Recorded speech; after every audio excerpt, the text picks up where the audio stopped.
Selamat datang di Riki Bahasa Jepang. Belajar bahasa Jepang dengan saya pasti akan semakin suka. Halo, saya Via Sensei. Minasang, ketemu lagi dengan saya untuk membahas GOI. Ini minasang ya, seperti biasa GOI JLPT N3. Tapi sekarang ini video yang spesial loh. Soalnya di video kali ini kita bakal ngebahas tentang top 10 GOI appeared in JLPT N3, atau bahasa Indonesianya adalah top 10 minasang 10 kosakata yang sering muncul di JLPT N3, terutama yang paling sering muncul di tahun 2018 sampai 2024 loh. Ini menjadi bocoran yang sangat penting bagi kalian yang pengen lolos JLPT N3 dan nilai Mojigoi yang sempurna loh. Penasaran? Udah siap untuk menyimak penjelasan dari saya? Yuk kita lanjutkan.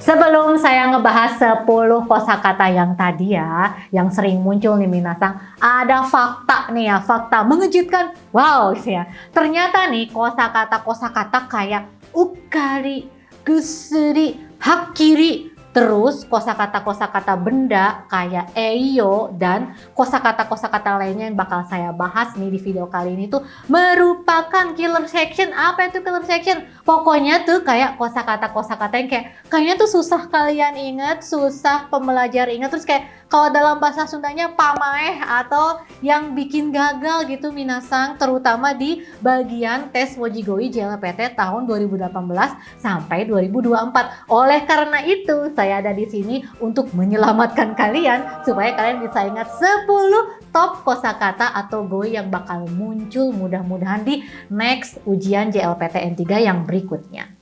Yang pertama minasang, nomor 1 ada kosakata ukari. Apa itu ukari? Ini tuh mirip sama kosakata yang lain ya. Ada yang mirip-mirip banyak. Diingat-ingat minasang, ukari itu artinya aduh, lupa. Terus nggak sengaja sini maksudnya adalah tidak sengaja, kelupaan gitu. Contohnya kita bisa lihat di kalimat ini nih minasang. Ini ada kalimat ukari saifu o wasuremashita gitu. Kan sebenarnya saifu o wasuremashita doang juga kan bisa ya. Aduh, kelupaan nih dompet saya. Tapi di sini pakai ukari buat menegaskan bahwa aduh, lupa banget, bener-bener kelupaan kayak gitu. Saya tidak sengaja lupa bawa dompet itu, bener-bener kayak tidak direkayasa, tidak diniatkan, pokoknya bener-bener aduh, lupa. Jadi menggunakan ukari. Baik, lanjut minasang, kosakata yang berikutnya yang kedua, ini ada kosakata gusuri. Kenapa saya gesternya gini? Soalnya gusuri artinya nyenyak tidurnya. Hati-hati ketukar sama ukari tadi ya. Kalau ini gusuri yang artinya nyenyak. Contoh kalimatnya nih kita bisa lihat di sini ya. Sakuya wa, oke, kemarin malam atau tadi malam. Tsukarete ite gusuri neremashita. Kemarin malam, tadi malam tuh saya capek. Makanya gusuri nemuremashita. Makanya saya tidur nyenyak banget gusuri. Ya, jadi gusuri ini kayak gambar ini, sangat lelap, sangat nyenyak. Berikutnya kosakata yang ketiga, ada kosakata hakkiri. Hakkiri itu artinya adalah dengan jelas, oke, dengan to the point, jelas. Contohnya ada pada kalimat ini. Kare no kotoba o hakkiri kiki toremashita. Oke, ini artinya adalah saya bisa mendengar kata-katanya dengan jelas. Jadi hakir ini artinya gak ada keraguan apapun, gak ada samar-samar, pokoknya jelas aja hakir. Lanjut kosakata yang keempat, ini ada kosakata hura-hura, hura-hura. Hura-hura artinya adalah aduh pusing, aduh lemes banget gitu ya. Contohnya nih ada pada kalimat netsu ga atte. Oke, netsu ga atte. Karena lagi demam atau ada demam, hura-hura shite imasu. Oke, jadi karena lagi demam tuh kan biasanya kalian kayak kelayangan, aduh pusing-pusing. Nah itu yang bahasa Jepangnya adalah hura-hura. Saya merasa pusing atau lemas karena demam. Lanjut kosakata yang kelima. Nah ini nih yang bikin susah nih minasang. Ini adalah kosakata yang kayaknya kurang familiar di telinga kalian, tapi itu penting banget. Ini adalah kosakata eiyo. Eiyo ini artinya adalah gizi atau nutrisi. Kanjinya yang mana? Nih yang saya lingkari ya. Ini kanji eiyo. Kalimatnya apa? Kita bisa lihat di contoh kalimat ini minasang. Baransu no ii shokuji de Eyo o torimashou. Oke. Yuk kita cukupkan gizi. Yuk kita ambil gizi dari makanan yang seimbang gizinya, seimbang nutrisinya. Baik minasang, 5 kosakata sudah saya bahas ya tadi ya. Sekarang waktunya untuk kuis. Untuk menguji pemahaman kalian nih, 5 kosakata tadi udah hafal, udah ingat belum? Kuis yang pertama, soal yang pertama. Di sini ada kalimat Kare wa amari ni mo tsukarete ita no de nani nani to nemutta. Yang mana ya? Saya kasih bocoran. Poin pentingnya ada di bagian nemutta dan tsukarete ita. Oke. Tidur dan tsukarete ita capek. Kalau capek tidurnya di gimana minasang? Coba pilih jawaban yang tepat. Yes, jawabannya adalah yang C, yaitu gusuri to nemutta. Oke, jadi karena dia capek, tsukarete ita no de gusuri to nemutta. Jadi dia tertidur dengan sangat lelap atau nyenyak. Wow, keren banget nih. Kamu udah bisa menguji pemahaman tadi ya, kosakata-kosakata 5 kosakata yang udah saya bahas nih ya. Sekarang siap buat 5 kosakata yang berikutnya nih. Ini ada kanji-kanji nih. Kalian kalau lihat kanji-kanjinya nih, pusing gak sih sensei? Ini kanji apa aja? Jangan khawatir, abis saya bahas kalian tidak akan pusing lagi. Di aplikasi Riki Bahasa Jepang, kamu bisa belajar persiapan JLPT dengan mudah. Banyak video materi pembelajaran yang bisa kamu nikmatin dengan mudah. Bersama sensei berpengalaman. Gabung sekarang dan dapatin aksesnya.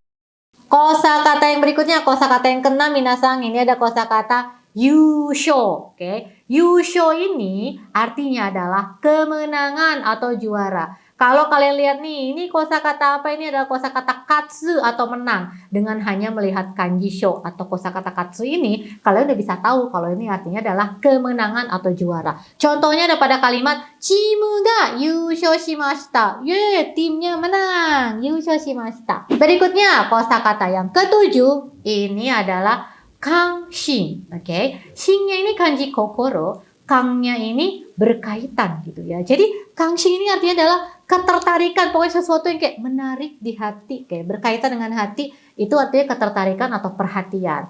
Contoh kalimatnya gimana? Kita bisa lihat di sini ya. Eikyo mondai ni kangshin ga arimasu. Oke, saya tertarik pada isu lingkungan. Berikutnya kanji yang ke-8, ini kanji gamang. Gamang atau kosakata gamang ini artinya adalah menahan diri, sabar gitu ya. Bisa artinya menahan diri, bisa juga artinya sabar. Contohnya kayak kalimat yang ada di sini ya. Itakute mo, walaupun sakit, kayak walaupun sakit. Skoshi gamang shite kudasai. Tolong tahan sedikit. Nah, gamang di sini selain punya arti sabar tadi ya minasang ya, juga punya arti menahan diri. Kan kalau sakit itu kan maunya nangis, ingin berteriak gitu, sakit banget. Nah ini kita harus gamang shite kudasai, tolong tahan sedikit. Lanjut ke kosakata nomor 9, ini ada kosakata mokuhyo. Oke, mokuhyo ini terdiri atas kanji moku yang kanji mata dan kanji shyo yang artinya tujuan atau sasaran. Jadi mokuhyo ini artinya adalah tujuan, bisa juga artinya sasaran, bisa juga artinya target. Contohnya nih ya, kalimat yang ini nih.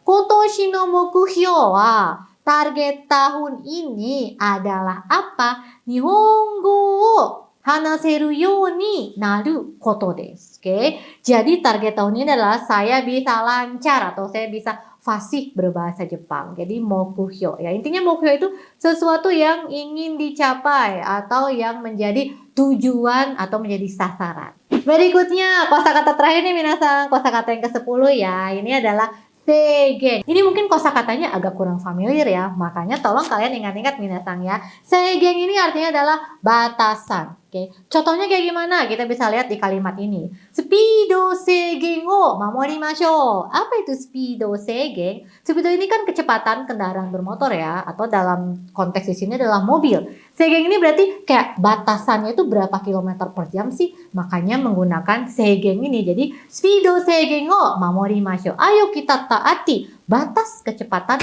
kendaraan. Bagaimana minasang? 5 kosakata yang berikutnya tadi udah saya bahas nih ya. Apakah kalian sudah paham? Yuk kita langsung aja kerjakan kuisnya biar kalian semakin paham secara lebih mendalam ya. Buat kuis yang pertama nih, tolong kalian pilih kosakata yang tepat nih, kanji-kanji yang sulit ini. Kalian pilih untuk melengkapi kalimat yang ada di soal. Kalimatnya ada apa? Kalimatnya seperti ini ya minasang ya. Shourai no nani nani wa 世界で活躍する俳優になることだ. Apa ya ini ya? Hai, di sini kata kuncinya minasang ada di shorai ya, shorai di masa depan. Kemudian katsuyaku suru haiyu. Oke, aktor yang beraktivitas gitu ya. Sekai de dalam konteks internasional gitu atau sedunia. Kira-kira apa minasang nih jawabannya? Hai, jawabannya adalah yang D, yaitu mokuhyo. Tadi masih ingat mokuhyo apa artinya? Yes, mokuhyo artinya adalah tujuan, sasaran, atau target. Kenapa jawabannya mokuhyo? Karena di sini shorai tadi kata kuncinya minasang ya. Di masa depan ya berarti kita pengen nih tadi ini menjadi aktor yang bertaraf internasional gitu. Sekai de katsuyaku suru haiyu. Makanya itu menjadi mokuhyo atau target karena di sini berkaitan dengan shorai atau masa depan. Yeay, minasan, oskare. Akhirnya kalian udah menyimak 10 kosakata paling banyak muncul di tes JLPT N3 ini ya selama beberapa tahun terakhir. Gimana minasan sudah bisa memahami ke-10 kosakatanya dengan baik? Kalau misalnya belum, jangan khawatir. Tolong putar videonya dari awal, jelaskan kembali penjelasan dari saya, kerjakan kuisnya, dan setelah itu semoga kalian bisa sukses mengerjakan nanti latihan atau soal-soal JLPT-nya dan bisa mengetahui kosakata-kosakata atau 10 kosakata yang menjadi top 10 kosakata JLPT N3 ini. Makasih banyak sudah menyimak ya. Kita ketemu lagi di video 10 kosakata lain yang berikutnya. Dewa minasan, sukare sama deshita. Mata ne.